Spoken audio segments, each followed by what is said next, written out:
XLTRC. Welcome to the XY and Sexy, you sexy mother jammer, you. Today is a great day because this is the day that we share the sexiest music of some of our favorite artists. Today's artist is Toto. They're nasty. Nasty, because I said so. And their name said so too. And you know what else says so? Our sponsors. They're some of the greatest people ever. They are socially ubiquity. The #1 sexiest ad agency, digital ad agency here in South Florida, baby. At least I think they're the #1 sexiest. And if you agree, you should check out their website and all their SEO needs that they can hook you up with. They don't have SEO needs. You do. They're going to give you what you need. On top of that, I don't need to introduce these bad mother jammers to the left and right of me. This guy right here is the bass rider, yo. Strong arm in it. Next to me is C3P Rome. C-Rome, baby. All right. And in this virtually insane world, this is our doctor, the doctor. If you're curious, he'll take a look too. That's right. You can't tell, but he's smiling big underneath that face mask. I'm Stu Sauce. You can call me Sexy Sauce. I will not retract what I just said. Today we're going to have a sexy evening. Why? Because you're here, baby. And let's start talking Toto. Let's talk Toto.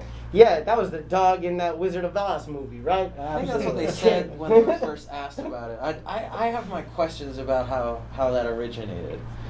I feel like that might have been a bit of a publicity stunt. I don't know, though.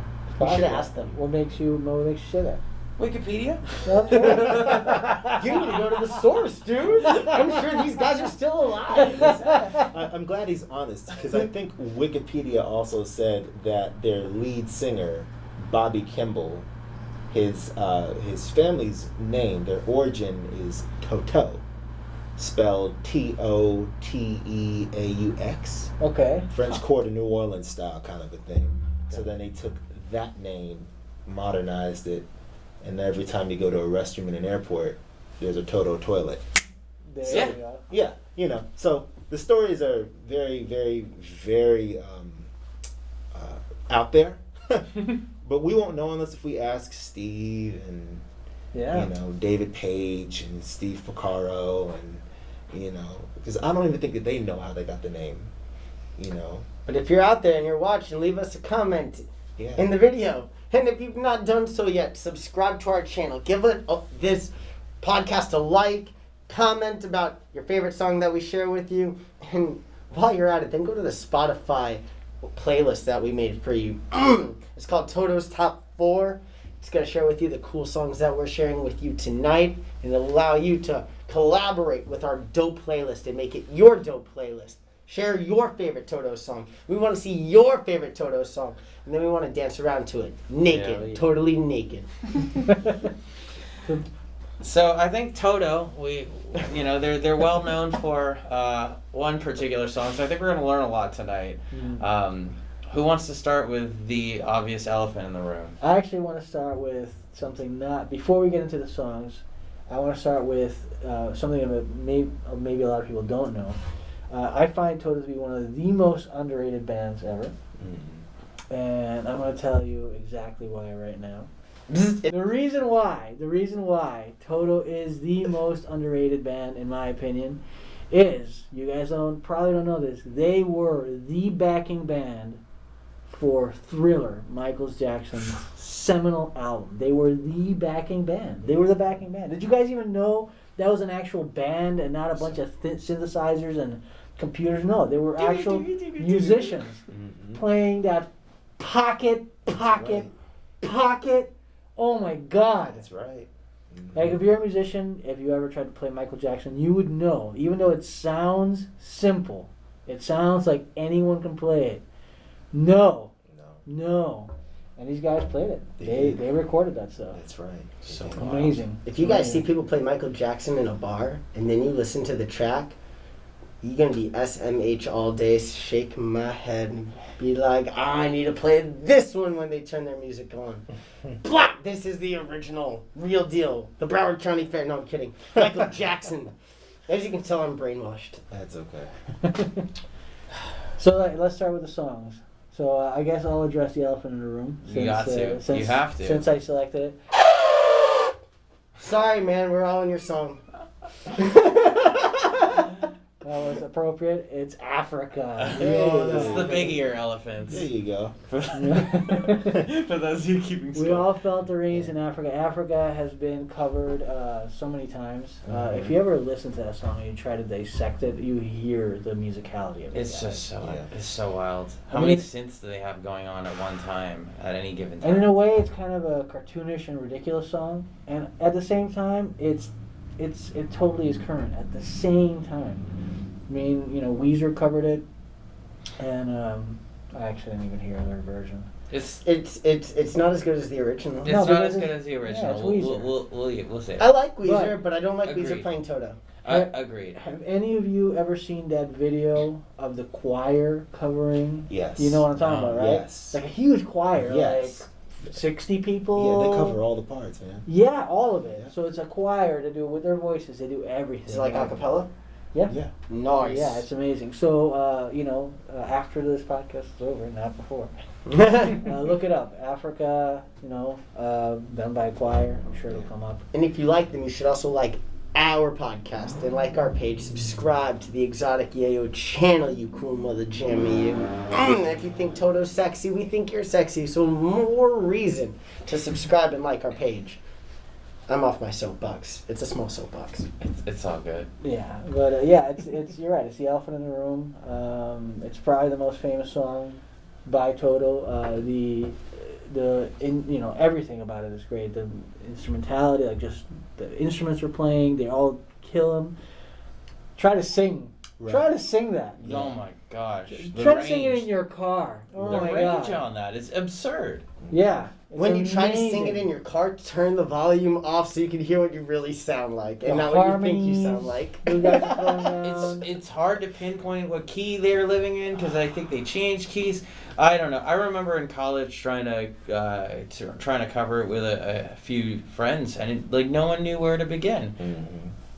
It's amazing. It's really amazing. And it deserves every accolade it has. It deserves every derision it has also because it's become so, everywhere basically. And I didn't want to say that word. It's a anymore. quintessential travel song. I mean, it's one of those songs that the title of the song. When you see it and then you hear the music, you're like, yeah, that's what I would imagine Africa to sound like. It's like it's so poignant how they're able to use music to just create that image in your head that's just so strong and represents it perfectly. I used to think that one Phil Collins song in Tarzan, the Disney movie, represented what I thought Africa would look like until I heard Africa by Toto. Oh my gosh. And now, the only time I really hear that Phil Collins song in my head is when it's on the radio. Because Phil Collins did that whole soundtrack, actually.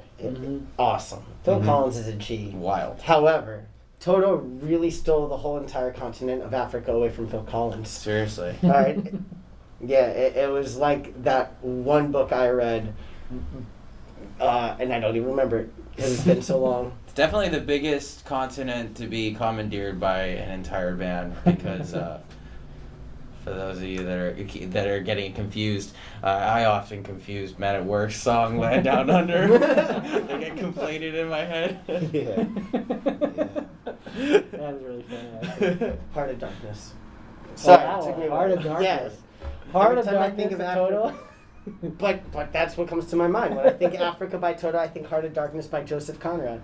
And how Toto totally stole Africa away from Phil Collins. It made it a lot happier, jeez. Right. Except, let me tell you that the whole entire plot between Toto taking Africa from Phil Collins and what happens in this Joseph Conrad book, dude, the plot is definitely better. Thank you, Toto. All right, plot not so good in Joseph Conrad book.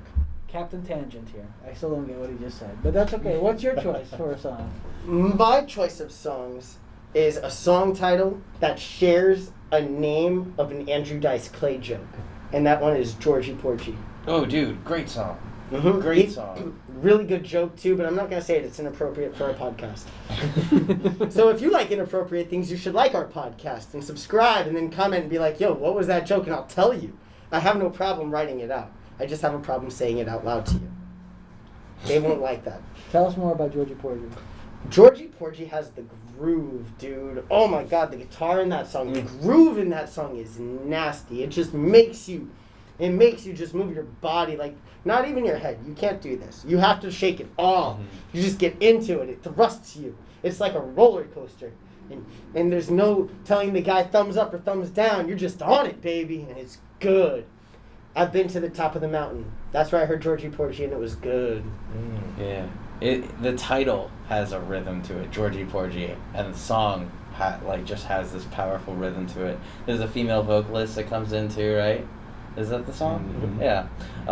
It creates this contrast that's just, I don't know. It's very very sexy in a very different way than we traditionally talk about sexy music on this podcast. Mm-hmm. It's like a sexy in like a swanky kind of way. Yeah.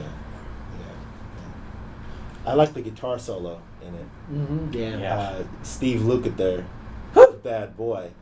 He really went to town on it. He rips, man. Yeah, He just does that. Yeah. I forgot who played bass on it. I think it was the original bass player, David Hungate, before Mike Porcaro came in and took over. I'm a little bit cloudy there, but David Page on piano and Jeff Porcaro on drums.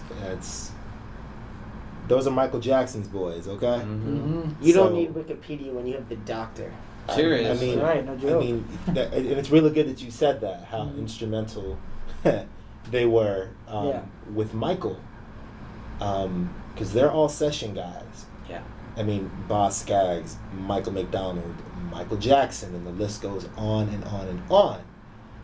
But when they came together and did their own thing, it's almost like they proved to the world, okay, we could play for other people. Why don't we play for ourselves? And then took the world by storm. So, Mm-hmm. Yeah, they were. Georgie Porgy is definitely one of those tracks from earlier on in their career that, it's just like it cemented them. Okay, Sure. This is that band Toto, Georgie Porgy. This is what we got, and they put it out there, and it was like, wow. Sorry, go ahead. No, go for it, man. Isn't Georgie Porgy the name of a play or something? It's a nursery Oh, rhyme. yeah. Mhm. That's what it was. Yeah, it's Mother Goose. Unless Andrew Dice Clay tells you the joke, and that's Father Goose. Didn't Gershwin also come out with a song called Georgie Porgy? Or am I really confusing things right now? I don't think you're wrong. Sounds very familiar. It Right? does sound familiar. You might be righter than you are. There you go. Alright. So, if I'm right or wrong, please let us know in the comments. I'm not going to bust out my phone here and look it up, but you guys could totally bust out your phones and correct me or confirm me. So, I think Toto is one of those artists that they're a victim of their own success. Because Africa is such a huge, omnipresent song, I think people that didn't grow up with Toto might very errantly, think of them as a one-hit wonder. When I was going through Toto's catalog in preparation for this podcast, my mind was exploding how I knew every single track going down from the Africa and the most popular down the line, no pun intended, going down the entire line, and I was just like, I know that song. I've heard all of these songs on 101.5 Light FM, getting my braces tightened or whatever. They seem to be the kings of the power ballad, and they also own the song that I, for the longest time, understood to be my favorite heavy metal song, called Hold the Line, and that's my nomination for today. Hold the Line is that quintessential classic super strat heavy metal song, and it's a style that I don't really like because it's played out with bands that I very publicly dislike, like Def Leppard and Twisted Sister and whatever. Come on, dude, feel the noise. Good Captain Pun here. Yeah. But Hold the Line is an exception to that, and I think it starts out in that intro. I don't know what they do in the intro. I suppose it's just a triplet rhythm, but it comes in so weird that it it feels like all this weird polyrhythm, and then the triplet groove and the drums kind of stabilizes it. But it's that piano, da, da, da, da, da, da, and you're just like, huh? What's this gonna be? And then the band comes in and it all just kind of solidifies. Super powerful chorus, really catchy and phenomenal guitar solo. I can't speak highly enough of what I think was their first single. I believe so. I think you're right. You know, I've never heard that song, but you know what I have to do is I have to like go into Spotify and check out Toto's top 4 Spotify playlists. You've heard the song. You've heard the song Hold many the times. line. Da, da, da, da. Love isn't always on time. Da, da, Whoa. No, yeah, I've heard this song. See? That's Toto. So That's Toto. that's a great point you were making, and I want to elaborate upon that. For the longest time, I had no clue. I that just this thought it was song- like I thought that was Foreigner. Thin Lizzy. Yeah, or, yeah. I had the Boston. same thing. One of these guys, one of those '80s guys, Jeez. doing that, horrible stuff, but just really well, And Yeah. of course, that's why they're doing it really well, because none of those guys. It's Toto. Right. Right, that's right. And it's not the 80s, it's 78. Yeah. And Oh. it can't be bad because it's Toto. Yeah, right. No doubt. Exactly. But when you were saying it's like a very metal song, they are definitely a group that goes beyond one category of music. And they remind me of 2 really great bands, Steely Dan meets Rush. Mm. If Steely Steely Dan Dan had a meets baby with Rush. Wow. That Okay. is Toto to me because their heavier stuff is super Rush. It reminds me of this very nice progressive sounding rock music. However, when they bust out songs like Georgie Porgie, or when they bust out songs like Waiting for Love, is that right? That's what it's called? Okay. Dude, like these are tracks that do not make me think rock and roll as heavy as Hold the Line, or even Africa is really rock heavy, but there's something about those harmonies that you don't hear in rock music as regularly, and that's what breaks the mold. Yeah. I think it's a product of them being sessions musicians. Like, Yes. their versatility comes from the hours they put in. Mhm. The problem with a lot of these like 80s power metal bands that came out were they were very flashy. It was like a weird era for music where like it was so aesthetic. And there were so many copycats. The labels were just trying to find the Poisons of the world, the next Bret Michaels, like those stars. But the substance wasn't always there. It was there with a lot of bands like Aerosmith. What do you mean the substance wasn't there? They were abusing substance. I see what you mean. But the music came from just raw hours and hard work. Like they were that good because they put so much time in. They were just so gifted and seasoned. They were very masterful. Yeah. They were your musicians. Mhm. So Mm-hmm. that is a very big role to be in, that's why they're the greatest, I think. Yeah, they definitely take the height of musicianship. When you can really entertain musicians as a Yeah. musician, and you don't have all the musicians, like, really... You know what, as a musician, I like to try to figure out... it's very hard to enjoy concerts sometimes. Sure. Especially when someone's just so good, and you're trying to figure it all out on the fly. Mm-hmm. Like, it's really intense. And then when you have bands that come on and they make you forget where you're at, oh man. And I think Toto can do that. I think Toto does that to musicians, and it's very hard for us to do that, or else we're all critiquing everybody and be like, oh, Right. that chord is this, and that could be Right. played this way or this way, and I'm sure that he could have played it this way as well. But as soon as something happens and there's no finger on it, Mm-hmm. it just takes you out of the element. Mm-hmm. Dude, when you captured that musician's attention and you got them going like that, man, it's wicked. It's a wicked and wild wind that they travel on. That's right. So, as vast as their catalog is, I have to say that my top Toto song is Rosanna. Woo! I love that I mean, one. you think about it with Rosanna, what's not to like about it? It's such a, all of their music is great, Yeah, listen, he's snapping his fingers right now and humming the bass line. I know what part he's at. Yeah.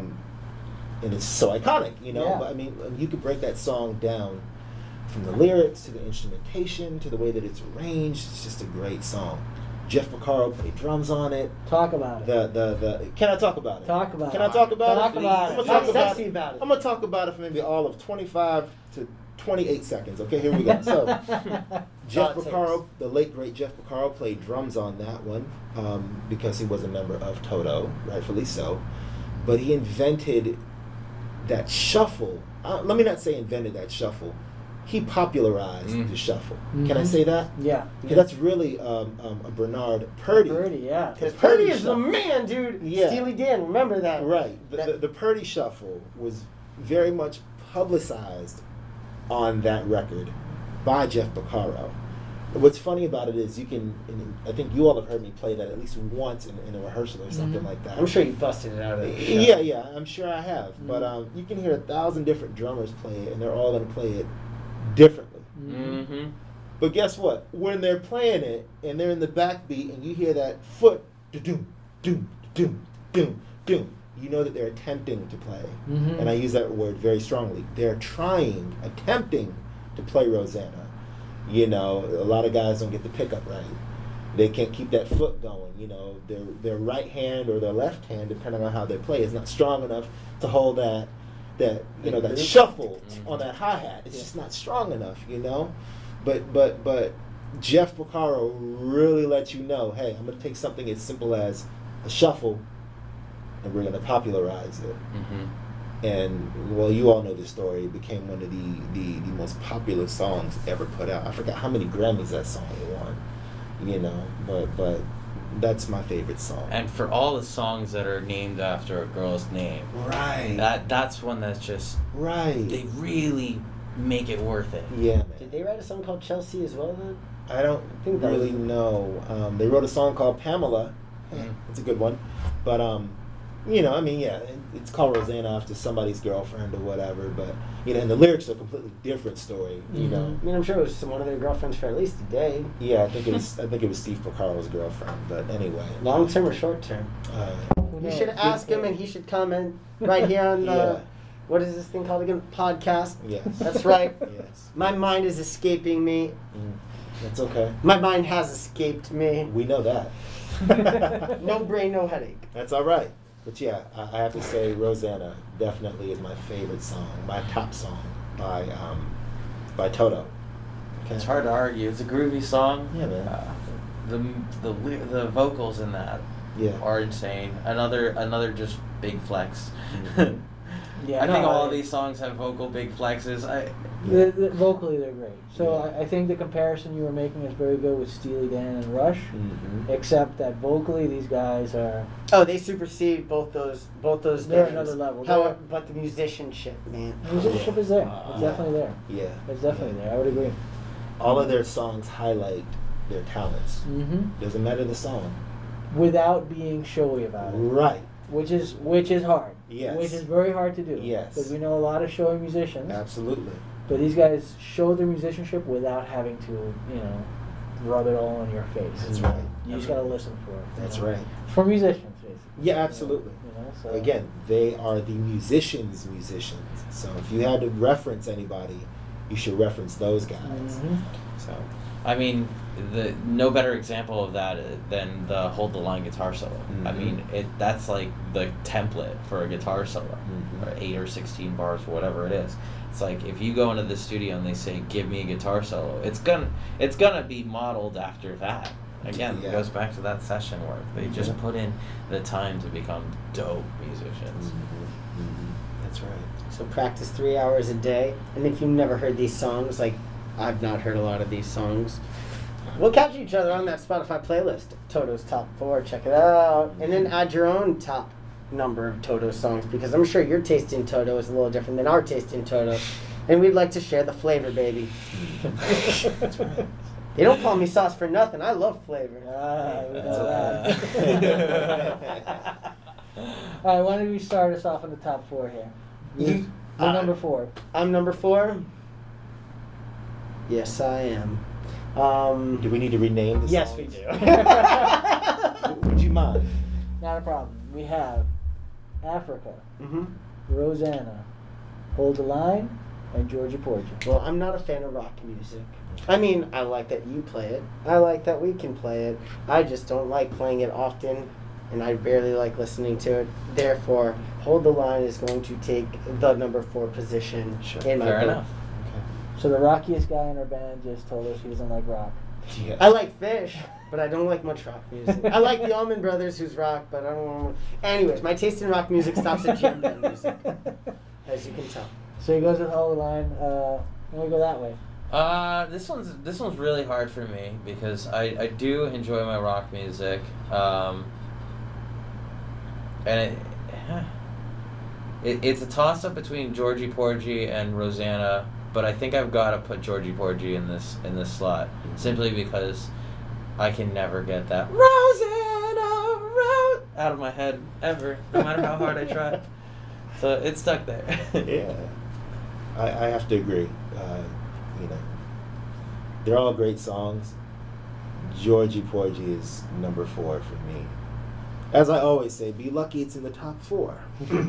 But the other 3 are a little bit higher on that, you know, on that register for me as a musician. I was delighted to find out that Georgie Porgy was a Toto song because I didn't Right? know that until Yeah. I went through. Yeah. I was like, oh, that's Toto too. Right. Sweet. And it's not because Steve Lukather sang the lead on it. He sang lead on Rosanna too. But Really? we'll get into that later. Oh, wow. Yes. It's I didn't know number that. 4 because I picked it. Yeah, that's really why. And my number 4 pick? Stusa. I mean, Georgie Porgy. You know what, Toto? If you write a song called Stew Sauce, it could be our new number 4. I'd like that. Yeah. Then I could really see I'm the number 4. I'd rather they write a song called It's Personal. Yeah, right. That's a good one. That is good. That is good. Yeah. That sounds more like a Toto song. All right, number 3. Let's see. Africa, Rosanna, Hold the Line. I already said Hold the Line. No, Africa, Oh, wait. Rosanna, and Georgie Porgy. Georgie Porgy.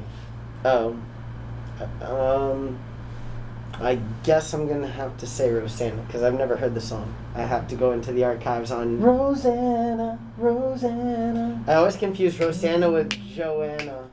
Oh, by Cool No. in the Game. Yeah. Oh, no. And so in my head it always goes. Joanna. Rosanna. or better yet, all I want to do in the morning is hold you tight, Joanna. Wrong. Oh man.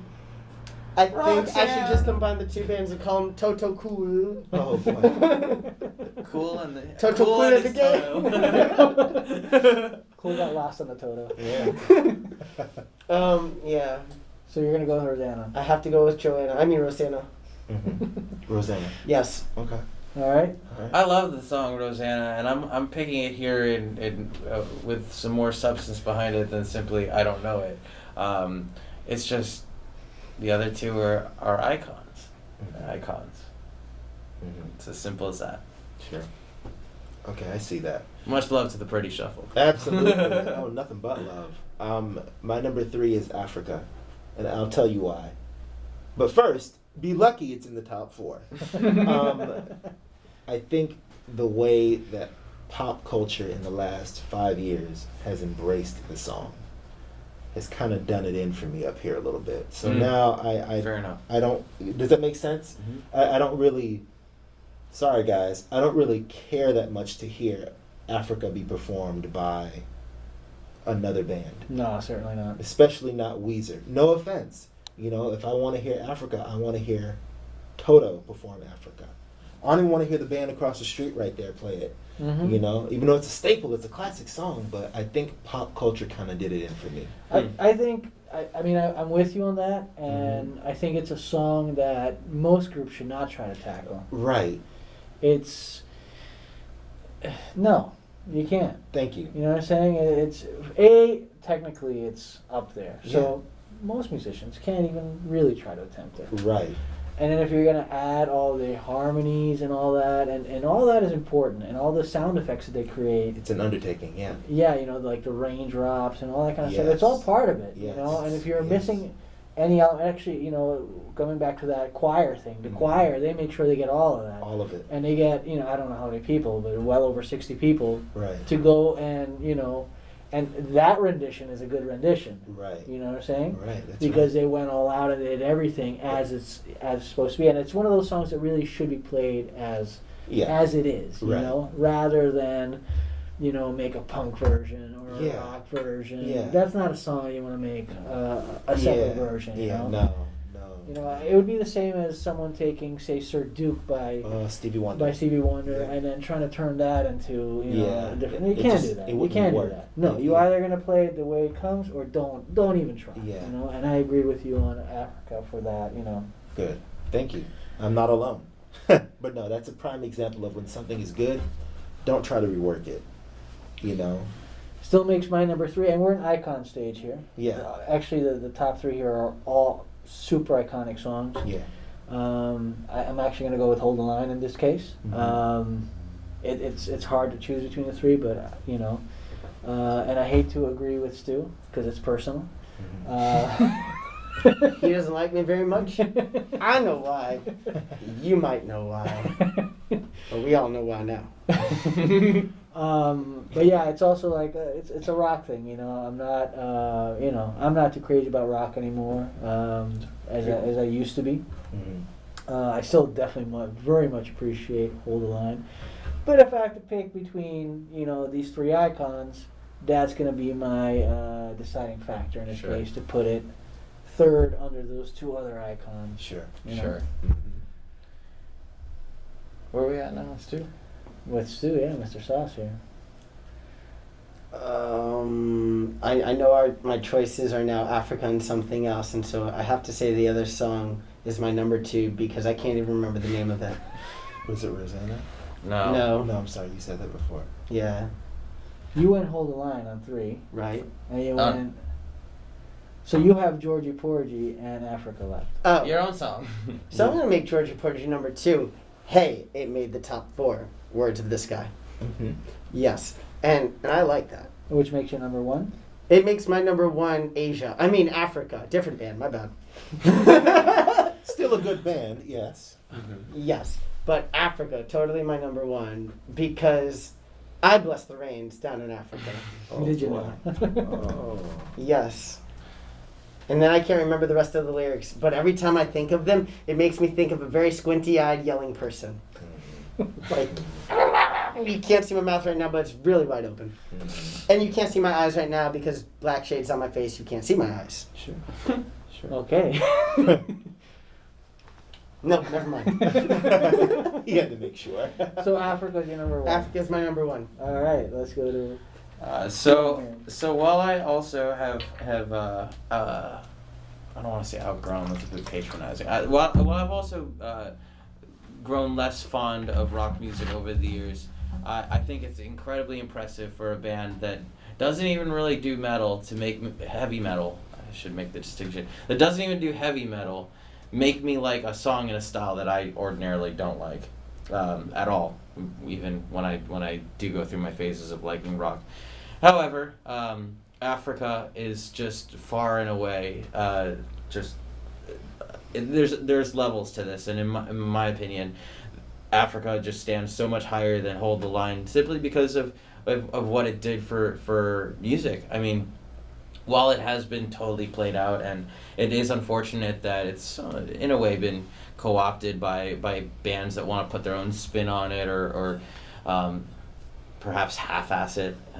I don't know, because that's kind of the way I see it. It's like you can't. This is a track that was built in the studio with a whole bunch of resources and a handful of masterminds, and you can't just take this on stage with 4 people, 2 guitars, a bass, and a drummer, and try to replicate it. It's not going to come out sounding good because what makes the sound so good are the sound effects you allude to and the stacking of all of the boutique keyboards that were very much in the time. I mean, I was watching this video that breaks down the synth they used, and they had this synth that had its own like floppy disk drive that you had to put in the floppy disk that had the one sound that became the sound, and it took 20 minutes to load. All this intricacy and time went into it, and there are plenty of brilliant songs across time that have been burned to death by cover bands, like Bohemian Rhapsody. You've heard this just destroyed at every piano bar ever. Does that take away from the artistry that Queen put into creating that song? For this case, I don't think that takes away from Africa, at least for me. It's still, to me, the magnum opus of the Toto catalog, and no magnum opus would be, remembered if people didn't love it and try to make their take on it. I just think it's an incredibly difficult song that, quite frankly, many people will butcher, much like Beethoven's Midnight Sonata. Moonlight Sonata. There you go. There you go. Very well said. Yeah, man. Well If spoken. it was Yeah. a Midnight Sonata, a lot more people would be buying magnum opuses from the CVS. I see where you're going there. We'll polish that one. We'll edit that one and make you sound Coherent? little auto-tune, little studio magic, and that'll be a great joke. Ladies and gentlemen, it sounds better with a deeper voice. No, it really does not. But I'll let you think that it does, but it don't. Sorry, buddy. I'll take it where I can get it. But you can't. Anyway, God, man. Look So- at you. You're a doctor. You're lucky. hello. Is it my turn? It is your turn. All right. My number 2 would have to be Hold the Line. Yeah, which means my number 1 is my own selection of Rosanna. So, The camera picks that up. hey, I don't think that there's a right or a wrong order No. of these songs. Again, in case you weren't clear on it, this is our top 4. By no particular ranking, these guys have a vast catalog of hundreds of hits. Let me stop exaggerating. Dozens of hits, okay? And hundreds more that you would never think, oh, wow, they did that? Oh, my goodness. Whoa, those guys helped produce it. They wrote that, or, in the different versions of the band. But a song like Hold the Line, because it was so very early on, 1978, I think you said it was, right? That's right around the time where they were still kids, man. They had growth to do. Yeah, they had growing to do then, and they still put out that masterpiece. You understand me? Mm-hmm. So, and the reason why I say Rosanna is number 1, not because it's my selection, but I felt like Rosanna was almost like their "We've Made It" Mm. song. And there were still kids then too. They were these young 20-something-year-old guys that were Yeah. just dabbling, but that song put them all, it established them a little bit further on the map in terms of, oh, they write. Oh, they're self-contained. They don't bring any other outside writers or producers or musicians to play on their projects. Rosanna is probably the staple in my eyes. Again, this is my opinion. It's the staple in my eyes that says, yeah, these guys are some real bad boys, and that's how they got the gigs with Michael Mm-hmm. Jackson, Michael McDonald, Boss Skaggs. They had that when they were teenagers. You understand? And each of those guys, the originals and the ones that have gone on, Mike Porcaro and Jeff Porcaro, that particular song, Rosanna, like I said before, all of their songs showcase their talents. It depends on what part you're listening to at that time. Right. And I can identify that on all of their songs. But Rosanna, just, that shuffle, the bass and the guitar playing, the doom, doom, the doom, doom, the doom, and keyboards are thrown in there, the piano, no, no, no, no, no, no, no, no, and then Steve Lukather's vocals, Bobby Kimball having a vocal feature during the chorus, meet you all the way, then the horns, then the organ. It's a very climactic song. Sue me, it's my number 1, and I'm standing by it. Okay. I'll give you that it's of the whole list. It's the most sophisticated track. Thank you. Very, very well written. I hear where you're coming from for sure. Thanks. I still think it's going to make the number 2 spot, though. Sure. Hey. So, in my case, I hate to let him predict accurately. Oh, because boy. it's personal. Oh boy. Hey, man, he can't hate on Nostradamus over here, baby. And that was Very well put, honestly. Thank you. Very, very well put. And honestly, it's also what you said about Africa and all that. And still. Yeah. And still. Sure. They're both icons, and still. I have to go Rosanna 2, Africa 1, course. because no one can do Africa. You Of know course. what I'm saying? It's so iconic, and that is definitely the song that most people would directly associate with. Oh, Toto. yeah, You of know, course. there's no doubt Of about course. who played Africa. Mhm. There's no doubt. Mhm. You know, Weezer be damned. There's no doubt about who played Africa. Yeah. You know, and yeah, Rosanna I think was their first commercial hit, I believe, if I'm not mistaken. Sure. The first one that broke them, but still, Africa's the one that really no one confuses that. Right. We had the whole hold the line thing. Hey, I didn't know who. Yeah. Yeah. Oh my God. I didn't know I Toto. could like this genre. I know. You know. I mean, and that's a credit to Toto. You know what Right. I'm saying? That but Africa, there's no denying. There's simply no denying. So for me, it has to be Africa #1. I mean, the fact that no one else can touch it, that should Yeah. be a credit to it, I would think. I would agree. To write a song that basically says, like, this is ours, and even if you try to do it, you're not going to do it. Yeah, no, that's something else. It's like that scene in Borat. You're never gonna get it. You're never gonna get it. Except, not even one day. Not even one day. Sacha Baron Cohen, if you're watching, he's looking for parts. Yeah. Yeah, he wants to be an extra. Yeah. Yeah. He wants to roll around with you naked on a bed. Right? They pay me enough money. Did you watch Borat? Yes, I did see Borat. Borat was dope. It was really good. I thought it was hilarious. So that makes our top 4. Going backwards. Number 4 would be, I believe, Georgie Porgy. Okay. Hold the Line, I think, is 3. Is it number 3? Yes. I think so. Yeah, I think it's number 3. Because I had it as 2, you had it as 2. Then Joy and I You had thought it as was 4, the and you had it number as 2. 3. I had it 3, yeah. Yeah. So Hold the Line 3.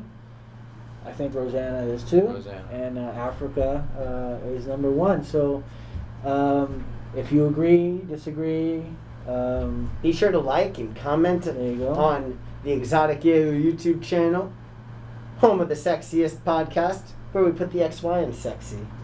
That being said, this was a lot of fun. It was, man. Yes, it was. I think we should all just throw up our deuces, and we will see you next time, right? Hey. XOTRC.